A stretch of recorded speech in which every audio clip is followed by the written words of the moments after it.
The auction yard smelled of dust, sweat and fear, a place where men laughed, too loudly to hide their cruelty, and animals squealed in confusion, as if they sensed the wrongness of being priced like objects. And among the pens of pigs and crates of chickens stood a silent Apache woman with her wrists bound, her hair matted with dirt and ash, her face hidden beneath grime so thick it looked like a mask.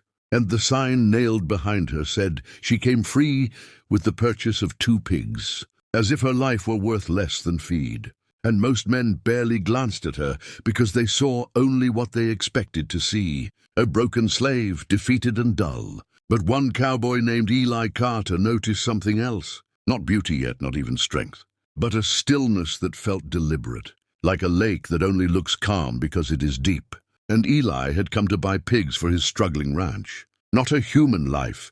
Yet the idea of leaving her there clawed at him, because he had seen war, had seen men reduced to tools and women treated as burdens. And he knew that whatever story had pushed this woman into chains was not one she had chosen. And when the auctioneer joked that she was extra, laughter rippled through the crowd. But Eli felt his jaw tighten, and almost without realizing it, he raised his hand. The gavel fell. And just like that, the pigs were his, and so was the woman, though he hated the language of ownership, even as it settled around him like dust. And as he led the pigs away, the handler shoved the woman forward. She stumbled but did not fall, her eyes never lifting. And during the long ride back to the ranch, she spoke no words, drank water only when he set it beside her, and moved with the careful caution of someone who had learned that attention could be dangerous. And when they arrived, Eli did something no one had ever done for her before. He cut the rope from her wrists and told her she was safe. But she did not believe him. Safety had been promised before and always stolen later. Yet that night, he brought her warm water and soap and left it by the barn, turning his back to give her privacy. And hours later, when she finally emerged, the dirt gone, the grime washed away, moonlight revealed what had been hidden not just on her skin, but in her presence. Her face bore scars, but also quiet symmetry. Her eyes were dark and sharp like flint, and her posture changed when she realized he truly was not watching her like property. And when she spoke, her voice was low and steady as she said her name was Naya, and she was Apache. And though Eli did not suddenly see her as beautiful in some shallow way, he saw her as real, fully human, and that realization struck him harder than any bullet, because it demanded responsibility. And as days passed, Naya helped around the ranch, not because she was told, but because work gave her control. And Eli paid her, something unheard of, and neighbors whispered, saying he was foolish, that kindness to a slave would bring trouble. But Eli felt something shifting, not just in her, but in himself, as if by refusing to treat her as an object, he was reclaiming a part of his own humanity that the frontier had tried to beat out of him.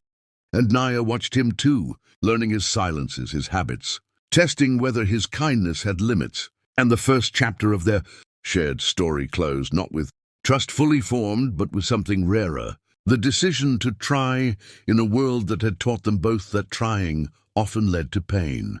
Trouble arrived the way it always did on the frontier, unannounced and armed. When a group of men rode in claiming Naya was still property, their property, papers waved like weapons, and Eli stood between them and her with nothing but a spine stiffened by conviction. And for the first time, Naya saw fear in his eyes, not for himself, but for her. And something inside her cracked open, because she had been traded, beaten and ignored, but never defended.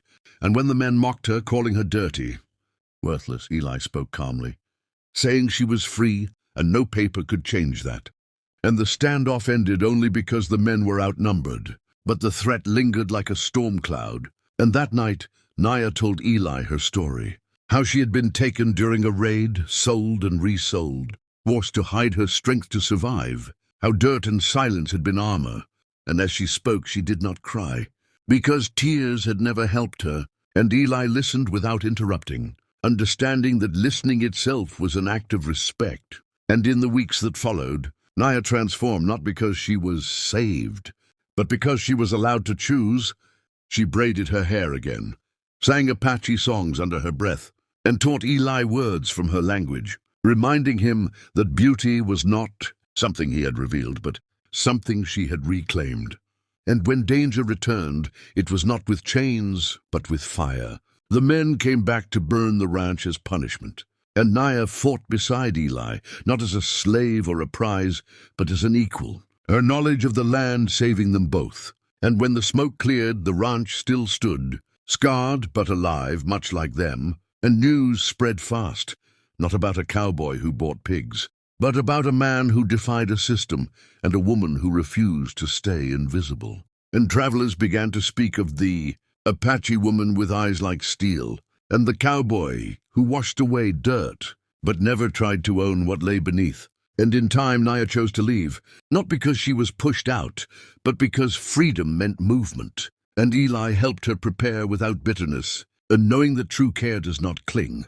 And when she rode away, she turned once and smiled, not in gratitude, but in acknowledgement. And Eli understood then that the greatest beauty revealed was not hers alone, but the courage to see another person fully and act on that vision. And long after the ranch quieted, and the pigs grew fat and life settled into routine, the story endured, not as a tale of purchase or possession, but as proof that even in the harshest places, one choice can break a chain, and one act of respect can change two lives forever.